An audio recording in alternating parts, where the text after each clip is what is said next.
Well, welcome to this special little Clewes Country special. We're going to call it Clewes Country special this time around.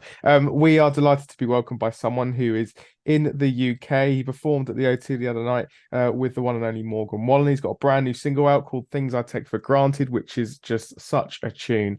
Joining me now, please welcome Larry Fleet. Hello. Hey, thanks for having me. Anytime at all. It's good to have you. How are you doing? You spent a night at the O2. How was that? What was that initial feeling just seeing that crowd and what just take us through the whole day. What was it like? Yeah, it's first time out of the country for me. Yeah.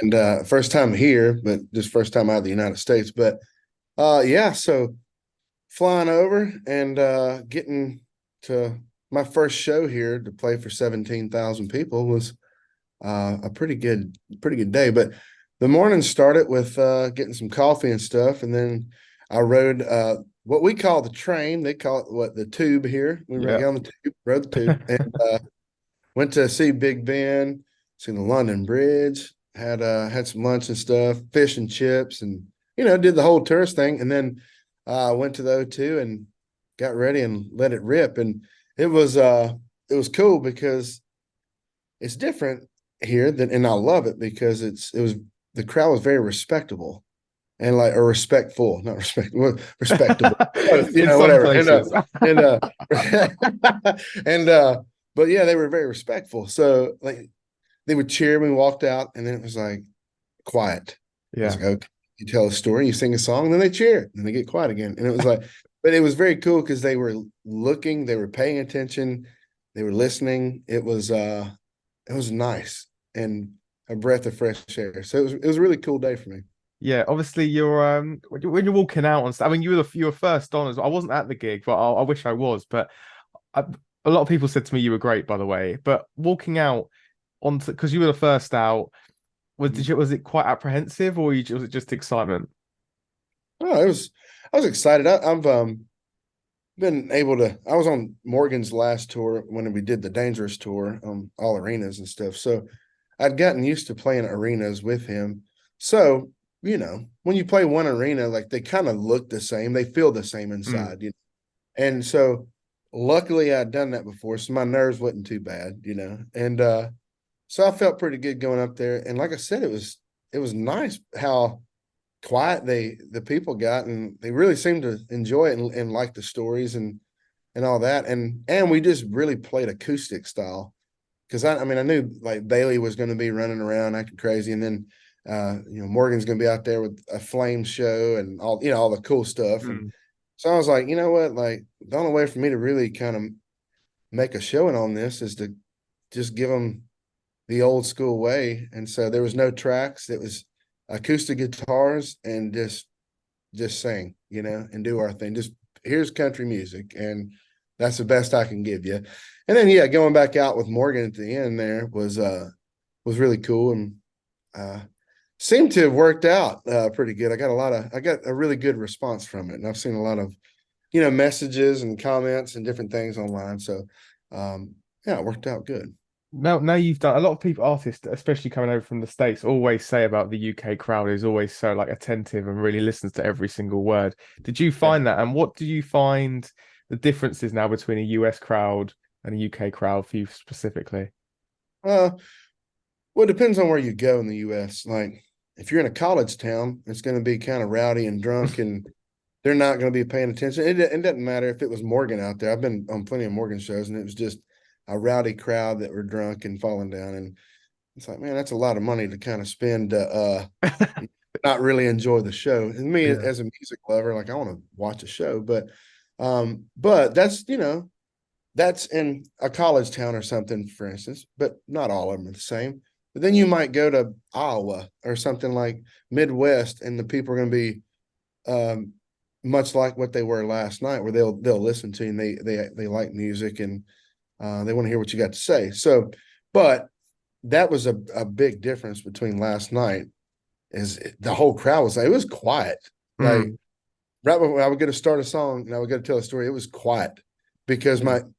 the monitors, my sound and stuff kind of got a little messed up last night. So I just took my ears out and it was literally I was living, I was in it with them, and so uh, I was surprised of how quiet arena could be and how attentive they could be, and so I appreciated that. That meant a lot to me, and made me feel good. They were paying attention to me. So. Yeah, no, it's amazing. Well, it sounds like it was a great night, but obviously you sounds like you've done some touristy stuff already then. You've been all around central London by the sounds of it. Have you Yeah, got anything else on your list that you want to tick off? I don't know. I'm gonna go. I'm gonna go check out another buddy. I was happened to be in town, and I seen a guy I write songs with. He's in town, so I'm gonna go check out somebody else playing a show tonight, and go see what that's all about. And I don't really know. I just walk around and see whatever there is to see. So Yeah. I, nothing I on the list. I love that you've ticked off kind of two elements of British food as well. You mentioned before we jumped on pie and mash. You had fish Yeah. and chips. You've done it all so quickly. What was the pie? What sort of pie was it? Beef, I guess, is Was it was it? like what we call it was like taking a chicken pot pie and putting beef stew in it, and then putting mashed potatoes. So that was the best way. I was talking to my wife, and she's like, "What was it like?" I was like a chicken pot pie with beef stew sitting on a pile of mashed potatoes. It was great. Two of my favorite things, So. Oh, that's great. You've got a new single called "Things I Take for Granted," which we love. It's great. Talk to us about the story behind that. That was so I was out in, like, I don't know, Oklahoma or somewhere. We was out on the road, and I had another bus out with me, and it was just my songwriter buddies, and so we were out playing shows, and then we would just write songs during the day. And that weekend we were out in 3 days. I think we wrote 6 songs, and Things I Take for Granted was on it. Man Made a Bar for Morgan and Eric Church, and a few other ones I think that I ended up recording. So it was a great weekend.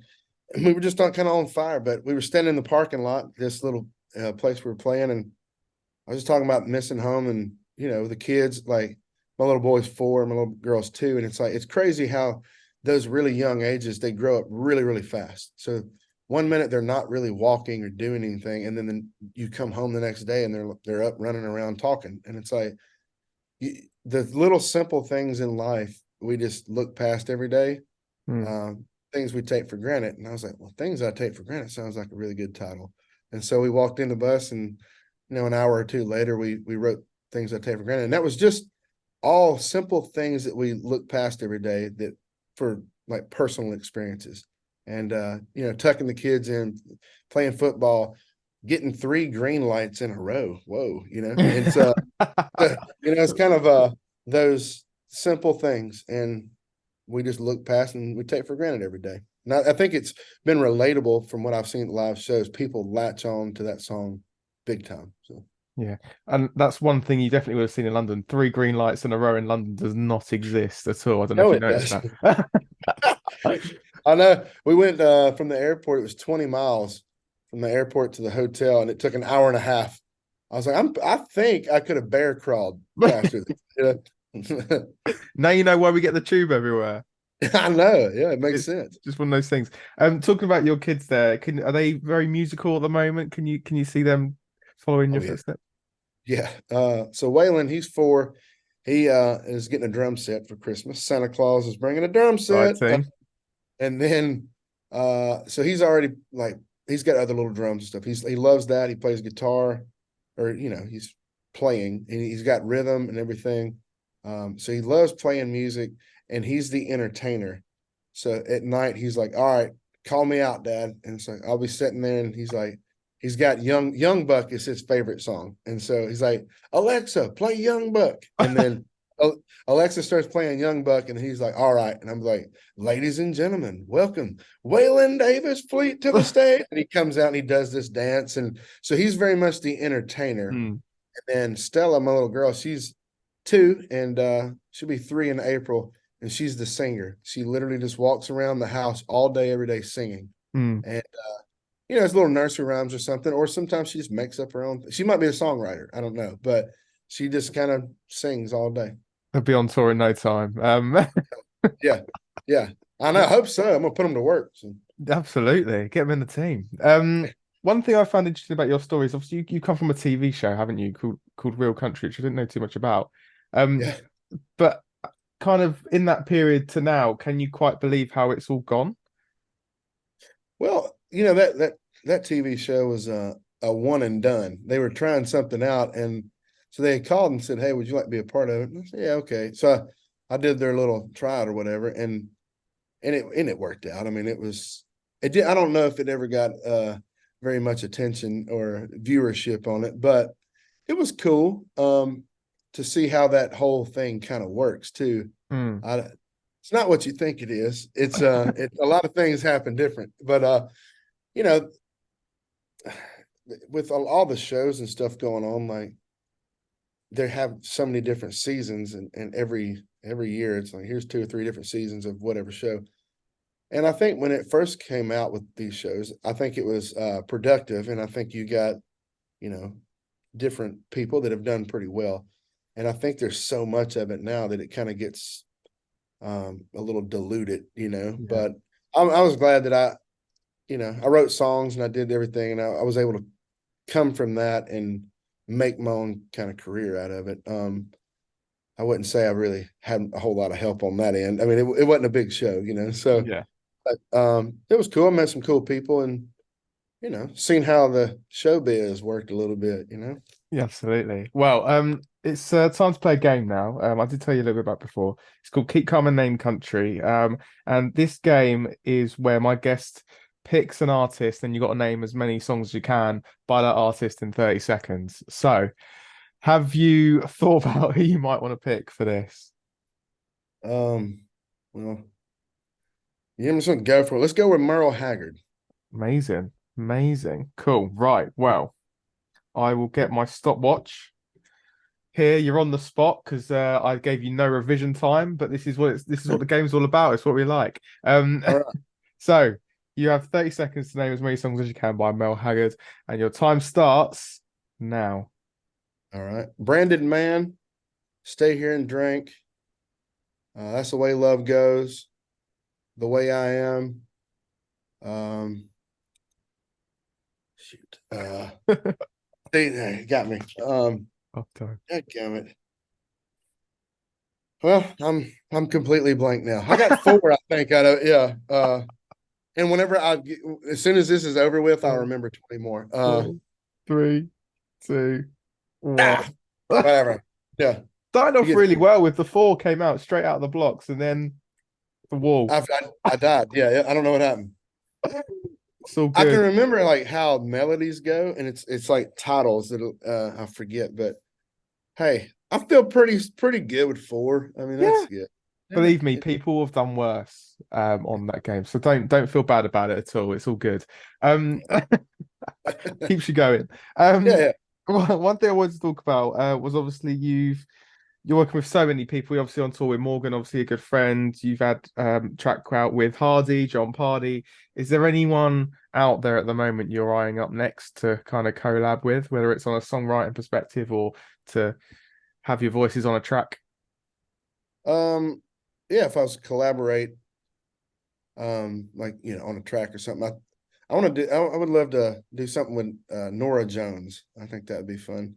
And then writing wise, uh, I don't know. Like maybe I think Chris Stapleton would be fun to write with. See what we come up with, or I don't know, Post Malone. I seen him the other night on the awards show, and he seems like a fun dude to hang out with. So it might be kind of fun. One of them. I was going to say that man is full on into country now. He obviously always Yeah. was into country, but he's fully like involved now, Oh, isn't he? he is.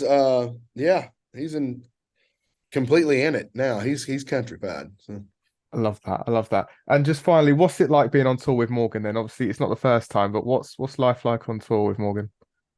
that's good. I mean, well, I can tell you this: catering is really good. Uh, Best catering in the game.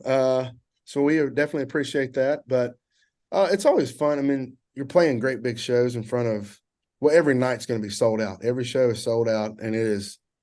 When I first went out with him, it was 15 to 24,000 people a night, and now he's doing 40,000, 50,000 people a night. So Um, it's cool, man, to see when we first got started, we were both like out with Jake Owen opening up shows and stuff, and like to see him kind of come from that and just go from not selling a whole lot of tickets to now selling 50,000 tickets a night. Like I'm proud of him and I think it's really cool. And I'm glad to even be a part of it. And then he invites me out there with him and lets me go out and honky tonk a little bit.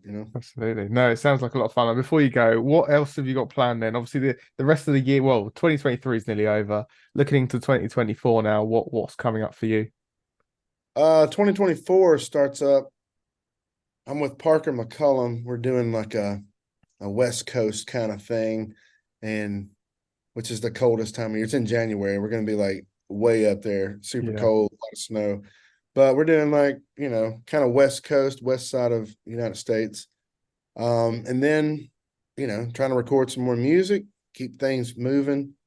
And I start my own spring tour in the States there. And then hopefully I'll be back over this way, maybe summertime, something like that. We'll be back UK. Just I don't know. They named off a few different places that might be coming. So looking forward to it. I'm wanting to kind of come here more and I want to build this and make it a thing that I do every year. So Absolutely. Yeah. Yeah. And come back when it's warmer as well. It's a lot nicer. yeah, put on a pair of shorts, walk around. Yeah. Absolutely. Hopefully, it's been great to talk to you. Thank you very much. Yeah, thank you.